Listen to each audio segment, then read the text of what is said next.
Martín Vizcarra se convierte en el quinto presidente en la historia del Perú en ser recluido en el penal Barbadillo, pero no ha sido juzgado. Él ha recibido un mandato de prisión preventiva.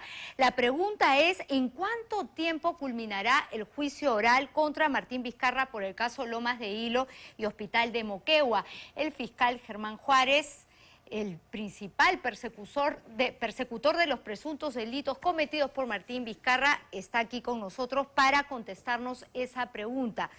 Buenas noches, fiscal. Buenas noches y gracias por la invitación. ¿Usted está calculando que en 5 meses ya habrá culminado el juicio oral? Nosotros pedimos, cuando solicitamos esta medida de variación de la comparación simple por prisión preventiva, 6 meses, porque creíamos de que era más o menos el tiempo en que iba a durar este juicio, considerando de que solamente se estaba llevando una audiencia por semana.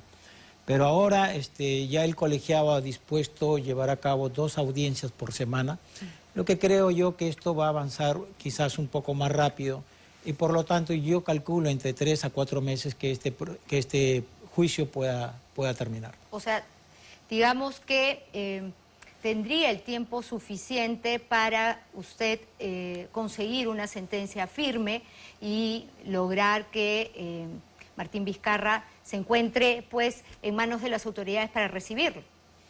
En la medida en que avancemos en audiencias durante la semana, creo que podemos llegar en ese plazo y obtener ya una sentencia definitiva en este caso, que creo que va a ser una sentencia ejemplar, una sentencia condenatoria.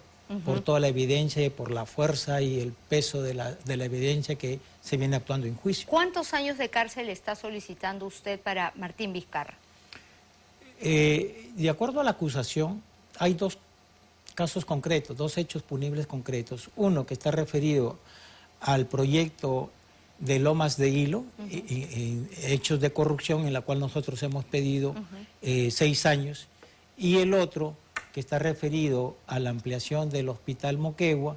Ahí hemos pedido por el delito de cohecho pasivo propio, en el verbo que es condicionar, 9 años. Sumado, porque en este caso se tendrían que sumar las penas porque se trata de un concurso real de delitos, la pena concreta que nosotros hemos solicitado es de 15 años. 15 años. Ahora, fiscal Juárez, el mandato de prisión preventiva se da en base a que se cumple uno de los presupuestos del peligro procesal, que es el peligro de fuga, ¿no? Y su argumento principal fue, o el argumento que se trató fue la falta de arraigo laboral y familiar, ¿no? Básicamente porque Vizcarra ya no mantiene a hijos menores de edad. ¿Ese argumento estaba en discusión en su pedido fiscal? A ver, vayamos por parte.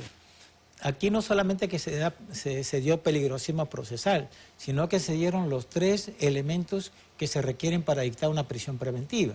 Primero, hay suficiencia probatoria, hay sospecha fuerte. Hay un caudal probatorio que llega a establecer de que se dé el primer presupuesto. El otro presupuesto es prognosis de pena superior a 5 años, que también se ha dado. Y el peligrosismo procesal. En el peligrosismo procesal, con relación a lo que tú me preguntas, debo indicarte de que efectivamente se llegó a establecer de que no había arraigo laboral, no obstante que el señor Martín Vizcarra había juntado 2 contratos, uno con una inmobiliaria, en la cual le daban supuestamente a partir de abril, lo contrataban para dar una asesoría, pero esa asesoría se llegó a demostrar de que era bastante genérica, que no habían informes contundentes con relación a ese servicio que él habría brindado. ¿Genéricas o ficticias? No, aparte de eso, el razonamiento era de que quien celebra ese contrato lo celebra una apoderada, no obstante que la gerente general era la esposa del señor Martín Vizcarra, pero no aparece ella porque justamente el juez advierte que era una manera encubierta, o sea, para que no se vea de que era la esposa quien lo estaba contratando, es decir, que la cónyuge contrata al esposo, habían puesto a una apoderada, y qué casualidad que esa apoderada trabajaba en el estudio jurídico del abogado que defiende al señor Martín Vizcarra. Es por eso que le quitó credibilidad, convicción a ese contrato. Y el otro contrato era de Perú, Perú Primero, que supuestamente le da el partido y lo contrata como asesor. No obstante que todos vemos de que él no hace esa labor de asesor, sino la hace de candidato.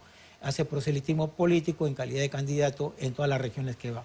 Pero lo real y concreto es que ahí lo contratan para efectos de realizar labores de asesor, y que también en el objeto del contrato, esas labores por las cuales es contratado son demasiado genéricas, y los informes que supuestamente presentó para justificar esa asesoría, ese trabajo, se advirtieron pues de que él habla de reuniones con personas, con dirigentes, pero en ningún momento se establecía quiénes eran esos dirigentes, de qué forma se había reunido. Fechas, pues no estaban identificados, y eran de manera genéricas. Entonces no sembraron convicción en el juez, pero además se llegó a determinar que esos dos contratos fueron recién legalizados el día que se presentó la prisión preventiva, o el día que se llevó a cabo la prisión preventiva anterior. Esto es el 26 de junio.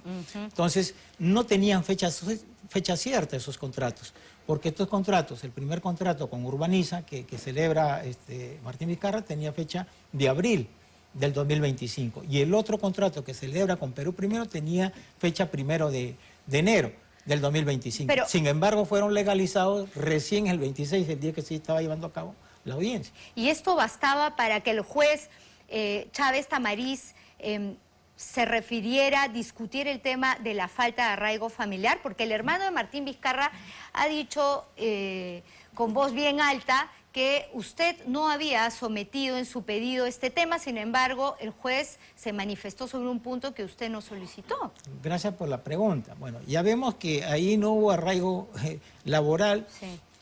Y con relación al arraigo familiar, quien propone, quien postula que tiene arraigo familiar, es el señor Martín Vizcarra. Su abogado postula y dice hay arraigo familiar. El Ministerio Público no postuló arraigo familiar, pero en la réplica, en audiencia justamente, ahí se somete al contradictorio. En la réplica yo hice ver de que no existía ese arraigo familiar. Entonces, quien propone y somete a discusión el arraigo familiar es la defensa de Martín Vizcarra. Y cuando me corren traslado, yo digo que no había arraigo laboral, y lo acredité con las propias declaraciones, con los propios DNIs que ellos mismos presentaron. Y en los DNIs, gravísimo error también de la defensa, porque presenta los DNIs, y yo advierto que en los DNIs, si bien es cierto, Martín Vizcarra tenía un domicilio real que queda en 2 de Mayo, en San Isidro, en la cuadra 12, los demás parientes de él, cercanos, directos, la esposa vive en Moquegua, el otro hijo vive en Moquegua, sí. Otra vive en otro lugar distinto al lugar donde vive el señor Martín Vizcarra. Pero a eso se añadió el hecho de que ese arraigo, para que haya un arraigo familiar, se requiere pues un núcleo duro, es decir, una cuestión de dependencia, que bien sus hijos dependan de él, o bien Vizcarra dependa de ellos, que neutralice, por ejemplo, eludir la acción de la justicia. Eso fue lo que pasó. A las pocas horas de su detención por prisión preventiva, el expresidente Martín Vizcarra soltó un video asegurando que todo esto se trataba de una persecución política. ¿Qué le respondería usted? Bueno, ese es el mensaje que viene diciendo desde el año pasado, ¿no? Que esta es una persecución política. Y es por eso que el Ministerio Público, mi Fiscalía, mi despacho fiscal, advirtió esa situación, de que él venía haciendo proselitismo político, no obstante de que está impedido de hacerlo, porque hay una prohibición por parte del Jurado Nacional de Elecciones, e incluso lo ha desafiliado del partido Perú Primero, y ha señalado de que él no puede ser candidato, ni presidente honorario, como él se venía denominando. Entonces, desde ese punto de vista, yo pienso que es... Que es un mentiroso, que es un timador... No, sino que va a utilizar esta situación en libertad para posteriormente pedir un asilo.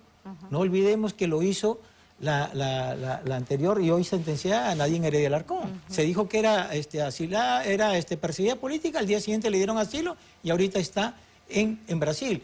Es lo mismo que él ha querido y quiere politizar un proceso penal que tiene contenido delictivo. O sea, los hechos que se le investigan es contenido delictivo, no es contenido político. Quiere politizar un proceso penal que tiene contenido delictivo. Usted está investigando precisamente un delito que es el cohecho pasivo, ¿no? En donde se le atribuyen pues pagos de coimas, pagos de sobornos. O sea, eso no tiene nada de político, esos son hechos, ¿verdad? Son hechos punibles que están más que acreditados.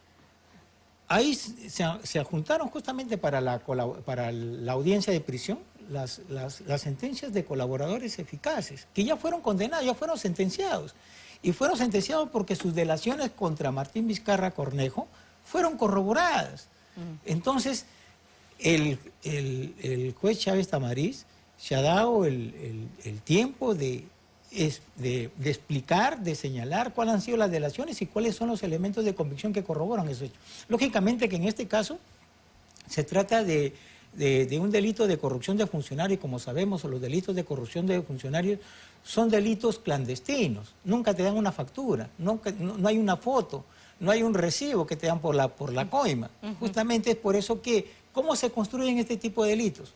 A través de la prueba indirecta, a través de la prueba indiciaria. Y eso es lo que hemos hecho. Bueno, siempre ha sido esta trajinada teoría del complot, ¿no?, contra sus investigadores. Ahora, ¿cuánto tiempo le ha tomado llegar, ¿no?, prácticamente al final de este caso? ¿Qué ha sido lo más difícil para usted, aparte de tener que lidiar todo el tiempo con esta politización del tema que ha impulsado Martín Vizcarra, el propio Martín Vizcarra? Bueno, este caso demoró casi 2 años y que fue prácticamente que se hicieron las investigaciones en época de pandemia.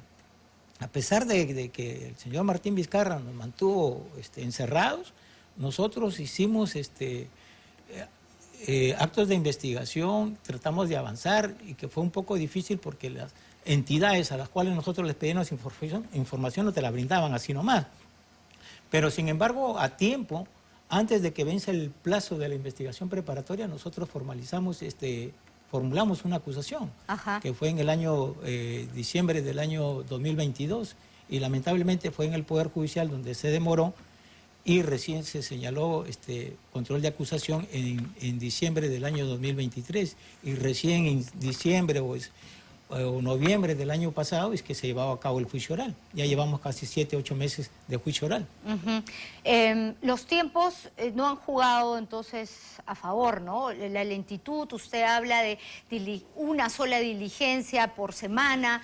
¿Eso de quién depende, fiscal? Bueno, eso depende del Poder Judicial, ya no depende del Ministerio Público. Cuando el Ministerio Público hace su requerimiento acusatorio, como se dice, la pelota está en la cancha del Poder Judicial, ya no del Ministerio Público, porque el Ministerio Público ya no realiza ninguna actividad investigatoria. Lo que hace es el Poder Judicial quien, de acuerdo a su agenda, señala las audiencias para llevarse a cabo para el control de acusación y bien para juicio oral. Y yo entiendo que el Poder Judicial pues tiene bastante carga, carga procesal, porque estos casos son casos del equipo Lavallato que son bastante complejos, son bastante difíciles, o sea, no creas que son simples, distinto a los otros procesos que son comunes. Y es por eso que anteriormente el coordinador, doctor Rafael Vela, con buen criterio, pedía de que se designaran jueces exclusivos para que vean estos casos del equipo Lavallato, ¿no? ¿Usted siente entonces que se comienza a hacer justicia en el caso de Vizcarra? Creo que no solamente en el caso de Martín Vizcarra, sino en todos los casos que viene ventilando y llevando a cabo el equipo especial. Miren, a nosotros nos criticaban bastante de que los casos no tenían sentencia. No, tenemos ahorita 6 sentencias. Caso Bono Soberano, que también yo fui el fiscal. Han sido sentenciados 6 y 8 años. El caso Toledo, que lo llevó a mi colega José Domingo. El caso Ollantumala, con sentencia. Y ahora esperemos entonces que esta sentencia llegue en los plazos que usted estima, que son alrededor de 4 meses, ¿verdad? Eso es lo estimado, y espero que así se llegue, atendiendo pues a la celeridad con que se lleven a cabo las audiencias, ¿no? Muy bien, muchísimas gracias al fiscal Germán Juárez por haber estado con nosotros. Bueno, el poder también trae consecuencias fatales para algunos políticos. Nosotros ahora nos vamos